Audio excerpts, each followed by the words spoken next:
किया, तो क्यों पाकिस्तान की इतनी हम उसको इतना नीचे ले आए हैं कि अब स्टेट डिपार्टमेंट में हमसे कोई मिलने को तैयार भी नहीं है। मुझे तो समझ नहीं आती कि क्यों वज़ीर ख़ारजा ये इवेंट अटेंड करने गए। मतलब लिटरली मैं आई एम लॉस्ट कि उसकी क्या ज़रूरत पड़ी है। आप वज़ीर ख़ारजा हैं पाकिस्तान के, तो खुदारा इस रियासत की इज़्ज़त को तो बहाल बरकरार रखिए। गो कि मसाइल बहुत हैं, मैं समझ सकता हूँ, लेकिन इसका हरगिज़ मतलब ये नहीं है कि अपने आप को इस कदर गिरा दें कि हर इवेंट में पहुँच जाएं और बगैर किसी मकसद के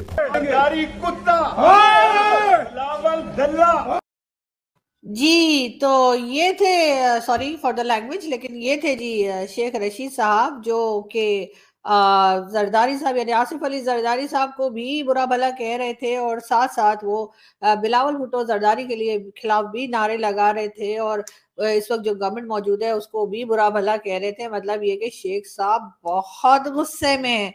लेकिन साथ साथ फॉरेन मिनिस्टर जी हमारे, जी बिल्कुल ही फॉरेन मिनिस्टर यानी कि बिलावल भुट्टो जरदारी कभी मॉस्को होते हैं और कभी अमेरिका होते हैं। सर कुछ दिन पाकिस्तान में भी रह जाए कि कैसे अमेरिका ने इंडिया को अलाउ किया है। Yes, there are strategic reasons. उसकी रीजन ये कि India is a power now. India एक ऐसी पावर है जिसको जरूरत नहीं है कि हर चीज की डिक्टेशन बोले। आप क्या समझते हैं, और अमेरिका ने स्टेटमेंट भी दे दी है, तो फिर इसका मतलब है कि बिलावल का और इमरान खान दोनों का दौरा गलत टाइम पे है, या कि आप समझते हैं कि रशिया के साथ ताल्लुकात बिल्कुल डाउन ग्रेड कर देने चाहिए? आपका सवाल बहुत ये है। द क्वेश्चन इज कि दोनों अगर एक ही फॉरेन पॉलिसी पे चल रहे हैं और एक ही गलती कर रहे हैं, जो गलती इमरान खान ने फॉरेन पॉलिसी पे की वही गलती बिलावल कर रहे हैं, जिसका मकसद ये कि स्क्रिप्ट एक ही आदमी ने लिखा है और उस स्क्रिप्ट पे चल।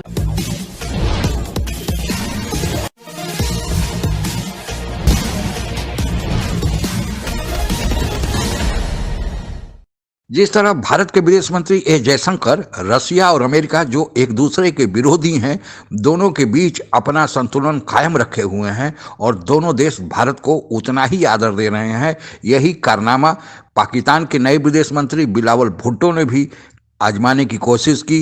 रसिया ने तो बिलावल भुट्टो को ठेंगा दिखाया ही।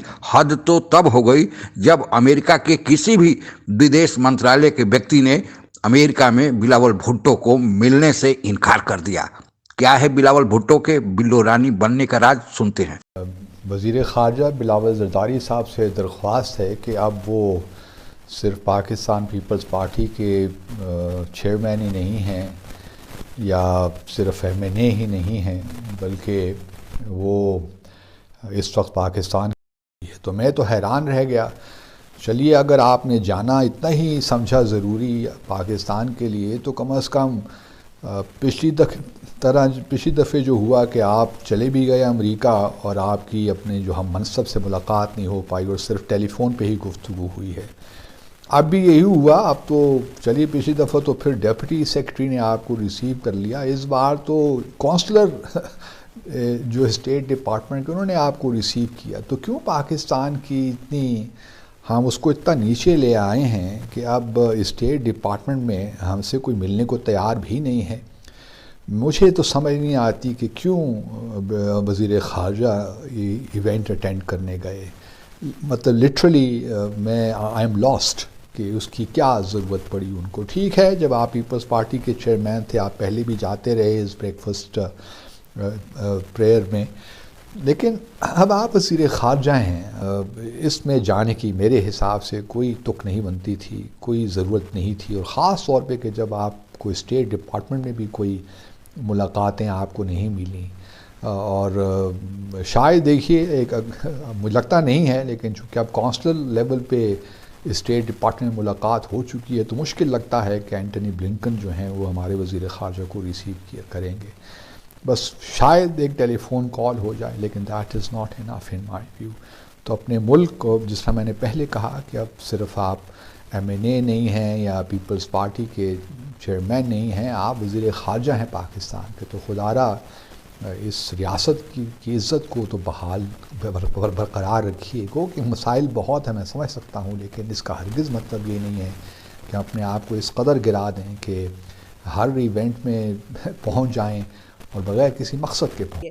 साथ साथ फॉरेन मिनिस्टर जी हमारे जी बिल्कुल ही फॉरेन मिनिस्टर यानी कि बिलावल भुट्टो जरदारी कभी मॉस्को होते हैं और कभी अमेरिका होते हैं। सर कुछ दिन पाकिस्तान में भी रह जाइए ताकि आपको पता चले कि आप फॉरेन मिनिस्टर पाकिस्तान के हैं, और इसका मतलब ये नहीं होता है कि आप पूरे वक्त फॉरेन टूर्स ही करते रहे। इसका हरगिज ये मतलब नहीं है कि आप फॉरेन मिनिस्टर बने तो आपको पाकिस्तान में रहने की इजाजत नहीं है या टाइम नहीं है। वो टाइम तो बहरहाल निकालना ही।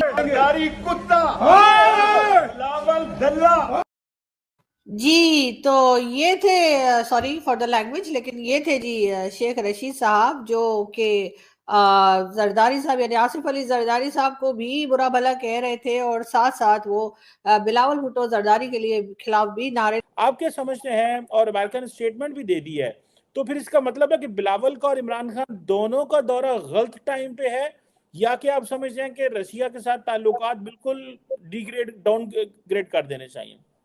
आपका सवाल बहुत ये है, द क्वेश्चन इज कि दोनों अगर एक ही फॉरेन पॉलिसी पे चल रहे हैं और एक ही गलती कर रहे हैं, जो गलती इमरान खान ने फॉरेन पॉलिसी पे की वही गलती बिलावल कर रहे हैं, जिसका मकसद ये कि स्क्रिप्ट एक ही आदमी ने लिखा है और उस स्क्रिप्ट पे चल के कैसे अमेरिका ने इंडिया को अलाउ किया है। Yes there are strategic reasons. उसकी रीजन ये कि India is a power now. India एक ऐसी पावर है जिसको जरूरत नहीं है कि हर चीज की डिक्टेशन बोले। इंडिया बहुत सी चीजों पे कंप्लाई नहीं कर रहा है। इसमें यकीनन यूएस पॉलिसीज अनकंफर्टेबल हैं, लेकिन उसके अलावा कोई चॉइस बचता नहीं है, क्योंकि आप चले गए चाइना की गोद में। Pakistan has been put into the basket of China and India is already supported by the BRICS. What options America has in order to devise policies? So America within the limitations, yes, is trying to do the best.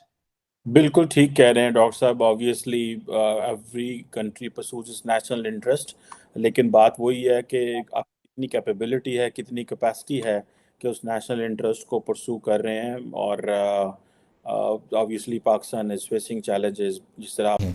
लेकिन question तो इस वक्त का है कि इस वक्त आप वहाँ वाशिंगटन डीसी में अभी तक आप बैठे हैं और कोई हमें तो कोई ऐसी मुलाकात नज़र नहीं आती जो कि पाकिस्तान के लिए उसका कुछ हमें फ़ायदा नज़र आता हो, या तो हाई लेवल पे कोई कॉन्टैक्ट्स हों। और फिर साउथ एशिया में आप देख लीजिए कौन सा फॉरेन मिनिस्टर है साउथ एशिया से जो कि ये प्रेयर ब्रेकफास्ट अटेंड कर रहा है। तो अपने आप को क्यों हम इतना गिरा रहे हैं? ठीक है इकनॉमिकली हमें बड़े प्रॉब्लम्स हो रहे हैं, या तो फिर ये है ना कोई डिलीवर भी हुआ हो।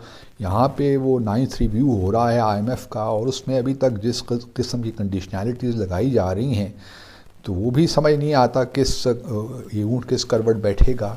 और आज हमारे वज़ीर-ए-आज़म ने तो बड़ा खुले तरीके से कह दिया कि इतनी सख्त शराइत हैं कि दोज़ आर बियॉन्ड इमेजिनेशन। तो अल्लाह खैर करे, और इस आवाम ने कितनी और मुसीबतें झेलनी हैं इस सारे मामले में। लेकिन क्वेश्चन यही है कि हमारे जो फॉरेन विज़िट से चौथी दफ़ा गए हैं हमारे वज़ीर ख़ारजा अमेरिका में जब से उन्होंने ओहदा संभाला है, और विज़िट्स पे विज़िट्स हो रहे हैं, पता नहीं क्या है। दूसरी तरफ हिना रब्बानी खड़ साहब अभी शायद श्रीलंका जा रही हैं, वहाँ पे नेशनल डे है उनका। मुझे समझ नहीं आता कि वहाँ पाकिस्तान के सत्ता में बैठे लोग हमेशा यह कोशिश करते हैं कि वे भारत की नकल करें, भारत की बराबरी करें। लेकिन अब भारत और पाकिस्तान के बीच फासला इतना बढ़ गया है कि पाकिस्तान चाहे भी तो भारत की बराबरी करने में उसे अब 100 साल लगेंगे।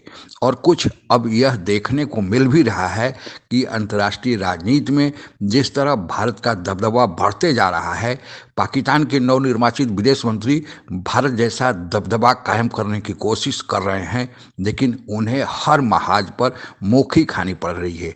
एस जयशंकर ने भारत ने जिस तरह दुनिया के दो बड़े देश, एक सुपर पावर अमेरिका और दूसरा भूतपूर्व सुपर पावर सोवियत संघ का टूटा हुआ भाग रूस के बीच संतुलन स्थापित किए हुए हैं, और दोनों चाहते हैं रूस और अमेरिका कि भारत उसके पाले में आए ताकि उनका पलड़ा भारी हो जाए। भारत अब तक दोनों के बीच संतुलन स्थापित किए हुए है और दोनों से बराबर का संबंध बनाए रखे हुए है। पाकिस्तान के नवनिर्वाचित विदेश मंत्री बिलावल भुट्टो भी ऐसा करना चाहे, एस जयशंकर की राह पर चलने की कोशिश किए, लेकिन उन्हें दोनों जगहों से बेइज्जती का सामना करना पड़ा। वे दरअसल रूस गए थे कि वहाँ से सस्ते दामों पर तेल मिल जाए। रूस ने ठेंगा दिखा दिया, क्योंकि पाकिस्तान के पास पैसा ही नहीं और रूस को पैसे की दरकार है। तो फिर तेल का डील कैसे होगा। दूसरा, रूस से भागे भागे वे अमेरिका पहुंचे। तब तक अमेरिका को यह समझ में आ गया था कि अमेरिका का विरोधी देश रूस के साथ तो वे तेल लेने गए, वहाँ नाकाम हुए, तो अब अमेरिका के पास मदद के लिए आए हैं कि अमेरिका IMF को बोल दे कि IMF कर्ज दे दे। अमेरिका के विदेश मंत्रालय के किसी भी व्यक्ति ने बिलावल भुट्टो से मिलने से इनकार कर दिया और IMF कैसी शर्तें पाकिस्तान पर रख रहा है और कर्ज देने की बात तो दूर, इससे समझ में आ गया कि बिलावल भुट्टो को कैसा अमेरिका पाठ पढ़ा रहा है और कैसी इज्जत दे रहा है। बिलावल भुट्टो एस जयशंकर की बराबरी करने में बिल्डो रानी बन गए। आज की लिए इतना ही। जय हिंद। आप अगर हमसे जुड़ा रहना चाहते हैं तो कृपया मेरे चैनल को सब्सक्राइब करें तथा बेल आइकन भी दबा दें ताकि नई वीडियो की जानकारी तुरंत आप तक पहुंच जाए। धन्यवाद। जय हिंद।